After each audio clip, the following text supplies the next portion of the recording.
ನನ್ನ ಕನಸಿನ ಗೂಡು ಕವನ ವಾಚನ. ರಚನೆ ವಾಚನ ಸಾಯಿನಾಥ್ ಎಚ್ ನಾಯ್ಕ್ ಅಂಕೋಲ. ಪ್ರತಿಯೊಬ್ಬ ವ್ಯಕ್ತಿಯು ಜೀವನದಲ್ಲಿ ಕನಸು ಕಾಣುವುದು ತನಗೊಂದು ಸ್ವಂತ ಸೂರಿರಬೇಕು. ತನ್ನ ಕನಸಿನ ಸೂರನ್ನು ಕಟ್ಟಲು ಪ್ರತಿ ವ್ಯಕ್ತಿಯು ನಡೆಸುವ ಜೀವನದ ಕ್ಷಣ ಕ್ಷಣಗಳ ಹೋರಾಟವೇ ಈ ನನ್ನ ಕನಸಿನ ಗೂಡು. ಇಂದು ವಿಶ್ವ ಅಪ್ಪಂದಿರ ದಿನದಂದು ನನ್ನ ಕವನದ ಮನೆಗೆ ಸ್ಫೂರ್ತಿಯಾದ ನನ್ನ ಅಪ್ಪ ದಿವಂಗತ ಹನುಮಂತ ನಾಯ್ಕರನ್ನು ನೆನೆಯುತ್ತಿದ್ದೇನೆ. ಹಾಗೂ ಎಲ್ಲ ಮಮತಾಮಯಿ ಹೃದಯವಂತ ಅಪ್ಪಂದಿರಿಗೆ ಇಂದಿನ ವಿಶ್ವ ಅಪ್ಪಂದಿರ ದಿನದ ಹಾರ್ದಿಕ ಶುಭಾಶಯಗಳು. ನಮಸ್ಕಾರ. ನನ್ನ ಕವನದ ಮನೆ ಯೂಟ್ಯೂಬ್ ಚಾನಲ್ಗೆ ಸ್ವಾಗತ. ನಾನು ಸಾಯಿನಾಥ್ ಎಚ್ ನಾಯ್ಕ್. ನಾನೇ ಬರೆದಿರುವ ಸುರಕ್ಷಿತ ಕವನಗಳನ್ನು ನನ್ನದೇ ಆದ ಕವನದ ಮನೆ ಎಂಬ ಯೂಟ್ಯೂಬ್ ಚಾನಲ್ನ ಕಾವ್ಯ ವೇದಿಕೆಯಲ್ಲಿ ವಾಚನ ಮಾಡುತ್ತಿರುವೆ. ಇಷ್ಟಪಟ್ಟವರು ಲೈಕ್ ಮಾಡಿ, ಶೇರ್ ಮಾಡಿ ಮತ್ತು ನನ್ನ ಈ ಕವನದ ಮನೆ ಯೂಟ್ಯೂಬ್ ಚಾನಲ್ಗೆ ಸಬ್ಸ್ಕ್ರೈಬ್ ಮಾಡಿ ಸ್ನೇಹಿತರೆ. ಇಂದಿನ ನನ್ನ ಕವನ ವಾಚನದ ವಿಷಯ ವಸ್ತು ನನ್ನ ಕನಸಿನ ಗೂಡು. ನನ್ನ ಕನಸಿನ ಗೂಡು. ಈ ನನ್ನ ಕವನ ವಾಚನ ಇಷ್ಟಪಟ್ಟಲ್ಲಿ ಲೈಕ್ ಮಾಡಿ, ಶೇರ್ ಮಾಡಿ ಮತ್ತು ನನ್ನ ಕವನದ ಮನೆ ಯೂಟ್ಯೂಬ್ ಚಾನಲ್ಗೆ ಸಬ್ಸ್ಕ್ರೈಬ್ ಮಾಡಿ ನನ್ನ ಕವನ ಮನೆಯನ್ನು ಪ್ರೋತ್ಸಾಹಿಸಿ ಸ್ನೇಹಿತರೆ. ಒಬ್ಬ ವ್ಯಕ್ತಿ ತನ್ನ ಜೀವನದಲ್ಲಿ ಸ್ವಂತ ನೆಲೆ ಅಥವಾ ಸ್ವಂತ ಮನೆಯನ್ನು ಕಟ್ಟಿಕೊಳ್ಳಲು ನಡೆಸುವ ಹೋರಾಟದ ಕುರಿತಾದ ಒಂದು ಕವನ ನನ್ನ ಕನಸಿನ ಗೂಡು. ಪ್ರತಿಯೊಬ್ಬ ವ್ಯಕ್ತಿಯ ಜೀವನದಲ್ಲೂ ಈ ಶುಭಗಳಿಗೆ ಬರಬಹುದು ಸ್ನೇಹಿತರೆ. ಇಂದಿನ ದಿನ ಜೂನ್ 21 ವಿಶ್ವ ಅಪ್ಪಂದಿರ ದಿನ. ಎಲ್ಲ ಮಮತಾಮಯಿ ಹೃದಯವಂತ ಅಪ್ಪಂದರಿಗೂ ಈ ವಿಶ್ವ ಅಪ್ಪಂದಿರ ದಿನದಂದು ಶುಭಾಶಯವನ್ನು ತಿಳಿಸುತ್ತಿದ್ದೇನೆ. ಇಂದಿನ ನನ್ನ ಕವನ ವಾಚನದ ವಿಷಯ ವಸ್ತು ನನ್ನ ಕನಸಿನ ಗೂಡು. ಈಗ ನನ್ನ ಕವನ ವಾಚನ ಇಷ್ಟಪಟ್ಟಲ್ಲಿ ಲೈಕ್ ಮಾಡಿ, ಶೇರ್ ಮಾಡಿ ಮತ್ತು ನನ್ನ ಕವನದ ಮನೆ ಯೂಟ್ಯೂಬ್ ಚಾನಲ್ಗೆ ಸಬ್ಸ್ಕ್ರೈಬ್ ಮಾಡಿ ಸ್ನೇಹಿತರೆ. ನನ್ನ ಕನಸಿನ ಗೂಡು. ಅದೊಂದು ಸುಂದರ ವಾತಾವರಣ, ಅದೊಂದು ಸುಂದರ ವಾತಾವರಣ. ಬೆಟ್ಟ ಗುಡ್ಡಗಳ ಕೆಳಗೆ ಪ್ರಕೃತಿಯ ನೈಜ ಅನಾವರಣ. ಅದೊಂದು ಸುಂದರ ವಾತಾವರಣ, ಗುಡ್ಡ ಬೆಟ್ಟಗಳ ಕೆಳಗೆ ಪ್ರಕೃತಿಯ ನೈಜ ಅನಾವರಣ. ತನ್ನ ಜಾಗದಲ್ಲಿ ಅಡಿಗಲಿಟ್ಟು ಪೂಜೆ ಪ್ರಾರಂಭಿಸಿದ್ದ ಯಜಮಾನ. ತನ್ನ ಜಾಗದಲ್ಲಿ ಅಡಿಗಲಿಟ್ಟು ಪೂಜೆ ಪ್ರಾರಂಭಿಸಿದ್ದ ಯಜಮಾನ. ಅಡಿಗಲಿಟ್ಟು ಪೂಜೆ ಮುಗಿದಾಗ ಮನದಲ್ಲಿ ಏನೋ ಸಮಾಧಾನ. ತಾನು ಕೊಂಡ ಜಾಗದಲ್ಲಿ ಅಡಿಗಲ್ಲಿಟ್ಟು ಪೂಜೆ ಪ್ರಾರಂಭಿಸಿದ್ದ ಯಜಮಾನ. ಅಡಿಗಲ್ಲಿಟ್ಟು ಪೂಜೆ ಮುಗಿದಾಗ ಮನದಲ್ಲಿ ಏನೋ ಸಮಾಧಾನ. ಮನೆಗೆ ಅಡಿಪಾಯ ಹಾಕುವತ್ತಿಗೆ ಇವ ಅರ್ಧ ನೀರಾಗಿದ್ದ. ಮನೆಗೆ ಅಡಿಪಾಯ ಹಾಕುವತ್ತಿಗೆ ಇವ ಅರ್ಧ ನೀರಾದ. ಕೆಲಸಗಾರರ ಹಿಡಿದಿಟ್ಟು ಕೆಲಸ ಮಾಡಿಸುವುದರಲ್ಲಿ ಇವ ಸಾಕಾದ. ಮನೆಗೆ ಅಡಿಪಾಯ ಹಾಕುವ ಹೊತ್ತಿಗೆ ಇವ ಅರ್ಧ ನೀರಾದ. ಕೆಲಸಗಾರರ ಹಿಡಿದಿಟ್ಟು ಕೆಲಸ ಮಾಡಿಸುವುದರಲ್ಲೇ ಇವ ಸಾಕಾದ. ಸ್ವಂತ ಸೂರು ತನಗೆ ಬೇಕೆಂದಾಗ ಜಾಗ ಕೊಂಡದ್ದು. ಸ್ವಂತ ಸೂರು ತನಗೆ ಬೇಕೆಂದಾಗ ಜಾಗ ಕೊಂಡದ್ದು. ಅದು ಓಡಾಡಿ ಜಾಗ ಇವನ ಹೆಸರಿಗೆ ಬರುವ ತನಕ ಇವ ಮಲಗಿ ಅಡ್ಡ ಬಿದ್ದದ್ದು.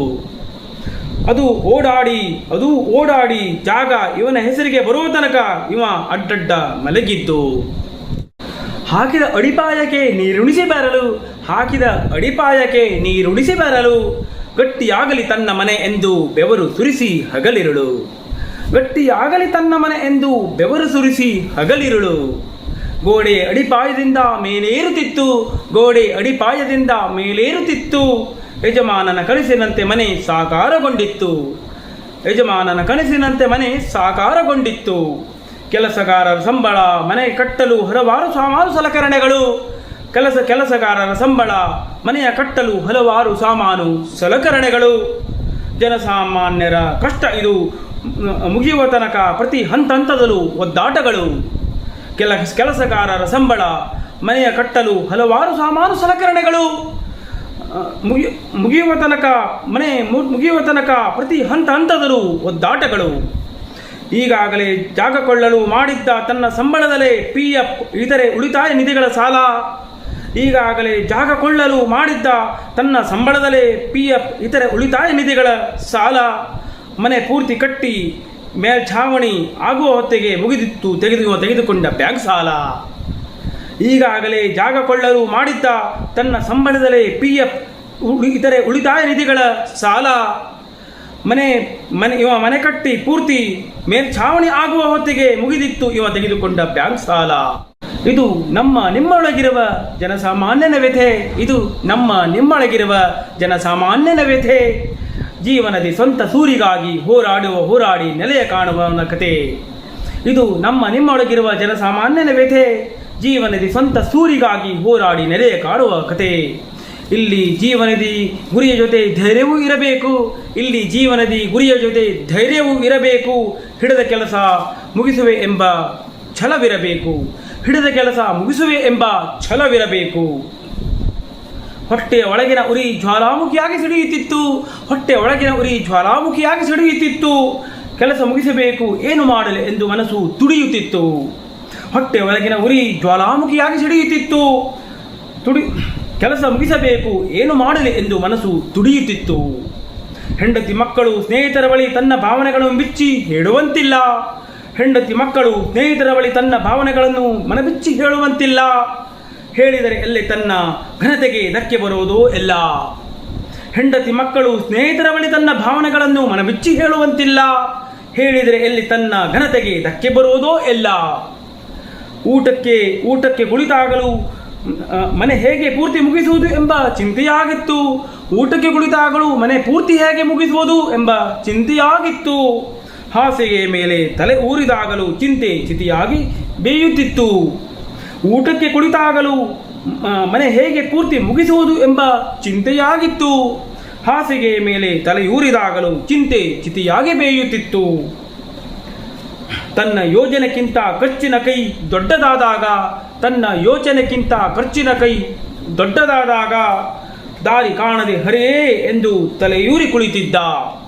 ತನ್ನ ಯೋಜನೆಗಿಂತ ಖರ್ಚಿನ ಕೈ ದೊಡ್ಡದಾದಾಗ ದಾರಿ ಕಾಣಿಸೋ ಹರಿಯೇ ಎಂದು ತಲೆಯೂರಿ ಕುಳಿತಿದ್ದ. ಕಡೆಗೂ ಕಟ್ಟಿ ಮುಗಿಸಿದ ಮನೆಯ ಹೆಂಡತಿಯ ಒಡವೆ ಚಿನ್ನಾಭರಣಗಳ ಅಡವಿಟ್ಟು ಮಾಡಿದ ಹೇಗೋ ಕೊನೆಯ. ಕಡೆಗೂ ಕಟ್ಟಿ ಮುಗಿಸಿದ ಮನೆಯ ಹೆಂಡತಿಯ ಒಡವೆ ಚಿನ್ನಾಭರಣಗಳ ಅಡವಿಟ್ಟು ಮಾಡಿದ ಹೇಗೋ ಕೊನೆಯ. ಮನೆಯ ಅಂದ ಚಂದಗಳು ನೋಡುವರ ಕಣ್ಣು ಕುಕ್ಕುತ್ತಿತ್ತು. ಮನೆಯ ಅಂದ ಚಂದಗಳು ನೋಡುವರ ಕಣ್ಣು ಕುಕ್ಕುತ್ತಿತ್ತು. ದೃಷ್ಟಿ ಬೀಳಬಾರದೆಂದು ನೆಟ್ಟಿದ್ದ ದೃಷ್ಟಿಗೊಂಬೆಯು ಬಿದ್ದು ಒಡೆದು ಹೋಗಿತ್ತು. ಮನೆಯ ಅಂದ ಚಂದ ನೋಡುಗರ ಕಣ್ಣು ಕುಕ್ಕುತ್ತಿತ್ತು. ದೃಷ್ಟಿ ಬೀಳಬಾರದೆಂದು ನೆಟ್ಟಿದ್ದ ದೃಷ್ಟಿಗೊಂಬೆಯು ಬಿದ್ದು ಒಡೆದು ಹೋಗಿತ್ತು. ಗೃಹ ಪ್ರವೇಶದ ಆರಂಭದ ಸುದಿನ ಮನೆ ಕಟ್ಟಿ ಗೃಹ ಪ್ರವೇಶ ಮಾಡುವ ಹೊತ್ತಿಗೆ ಈ ಯಜಮಾನ ಆಗಿದ್ದ ಓಡಾಡಿ ಅರ್ಧ ಜೀವ. ಗೃಹ ಪ್ರವೇಶದ ಆಡಂಬರದ ಸುದಿನ ಮನೆ ಕಟ್ಟಿ ಗೃಹ ಪ್ರವೇಶ ಮಾಡುವ ಹೊತ್ತಿಗೆ ಈ ಯಜಮಾನ ಆಗಿದ್ದ ಓಡಾಡಿ ಅರ್ಧ ಜೀವ. ಬಂದ ಅತಿಥಿಗಳೆಲ್ಲ ಮಾತಿನದೇ ಕಾರುಬಾರು. ಮನೆ ಕಟ್ಟಿದ್ದು ಏನಿಲ್ಲ ದರ್ಬಾರು. ಬಂದ ಅತಿಥಿಗಳೆಲ್ಲ ಮಾತಿನದೇ ಕಾರುಬಾರು. ಮನೆ ಕಟ್ಟಿದ್ದು ಏನು ನಿನ್ನ ದರ್ಬಾರು. ಮನೆ ನೋಡಿದವರು ಎದುರಿಗೆ ತುಂಬಾ ಚೆನ್ನಾಗಿದೆ ಎಂದೇ ಹೊಗಳಿದರೆ, ಮನೆ ನೋಡಿದವರು ಇವನ ಎದುರಿಗೆ ತುಂಬಾ ಚೆನ್ನಾಗಿದೆ ಎಂದು ಹೊಗಳಿದರೆ, ಹಿಂದುಗಡೆ ಏನು ದುಡ್ಡು ಬಡಿದು ಹಾಕಿದ್ದಾನಿವ ಇಂಥ ಮನೆಯನ್ನು ಕಟ್ಟಲು ಎಂದು ತಮ್ಮೊಳಗೆ ತಾವು ಹೊಟ್ಟೆ ಉರಿಯಿಂದ ಬೆಂದರೆ, ಮನೆ ನೋಡಿದವರು ಇವನವರಿಗೆ ಎದುರಿಗೆ ತುಂಬಾ ಚೆನ್ನಾಗಿದೆ ಎಂದು ಹೊಗಳಿದರೆ, ಹಿಂದುಗಡೆ ಏನು ದುಡ್ಡು ಬಡಿದು ಹಾಕಿದ್ದಾನಿವ ಇಂಥ ಮನೆಯನ್ನು ಕಟ್ಟಲು ಎಂದು ತಮ್ಮ ಒಳಗೊಳಗೆ ಹೊಟ್ಟೆ ಉರಿಯಿಂದ ಬೆಂದರೆ, ಎಲ್ಲರಿಗೂ ಅವನು ಖರ್ಚು ಮಾಡಿ ಕಟ್ಟಿದ ಮನೆಯ ಎದ್ದು ಕಾಣುತ್ತಿತ್ತು. ಎಲ್ಲರಿಗೂ ಅವ ಖರ್ಚು ಮಾಡಿ ಕಟ್ಟಿದ ಮನೆ ಎದ್ದು ಕಾಣುತ್ತಿತ್ತು. ಆ ಮನೆ ಕಟ್ಟಲು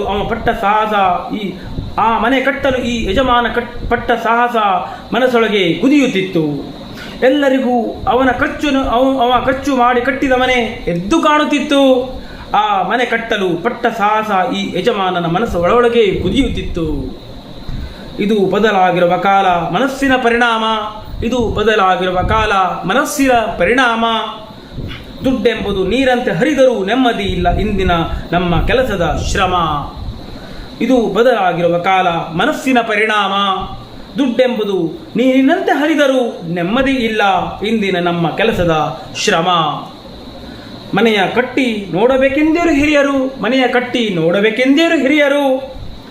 ಕಟ್ಟಿದ ಮನೆಯಲ್ಲಿ ನೆಮ್ಮದಿಯಾಗಿರಲು ಬಿಡರು ಈ ನಮಗೆ ಸಾಲ ಕೊಟ್ಟವರು. ಮನೆಯ ಕಟ್ಟಿ ನೋಡಬೇಕೆಂದಿಹರು ಹಿರಿಯರು. ಈ ಕಟ್ಟಿದ ಮನೆಯಲ್ಲಿ ನೆಮ್ಮದಿಯಿಂದಾಗಿರಲು ಬಿಡರು ನಮಗೆ ಸಾಲ ಕೊಟ್ಟವರು. ಇದು ಜನಸಾಮಾನ್ಯನ ದುಸ್ಥಿತಿ, ಇಂದು ಜನಸಾಮಾನ್ಯನ ದುಸ್ಥಿತಿ.